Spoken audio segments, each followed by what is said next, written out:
Complaining is damaging to every aspect of our lives.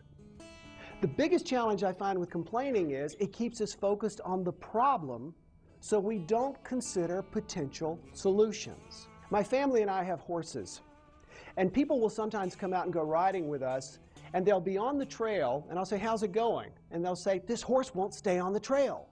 It keeps going off to the right, or it goes off to the left." Now, I'm behind them, and I can see what the problem is. Their bodies are turned to the right, and the horse feels it and goes in that direction. Or their bodies are turned to the left, and the horse feels it and goes in that direction. When we are focused on the problem, we stay in the problem. We don't move towards a potential solution. Albert Einstein said, "Reality is just an illusion, albeit a very persistent illusion." It's really important to see the good in things and to see the good in others. Whining about it accomplishes nothing. When I complain, I usually don't get anything or do anything my ways. Can anything good come from what's about to come out of my mouth? And if the answer is no, it's totally unconstructive, then it's not worth saying. There's no sense in discussing your problems and complaints because 80% of the people don't care and the other 20% are glad you've got problems. And when we focus on what is wrong, that is what persists for us.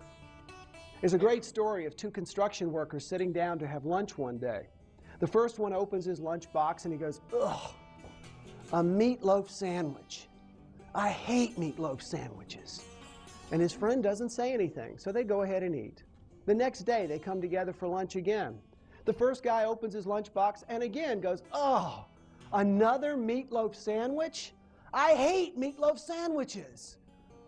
By the third day, they sit down. The first one opens his lunch and he goes, "I've had it." Day in and day out, it's the same thing, over and over and over, meatloaf sandwich after meatloaf sandwich. I want something else.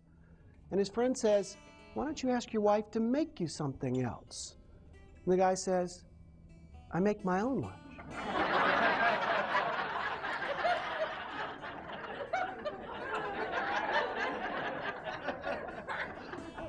We are making our own lunch.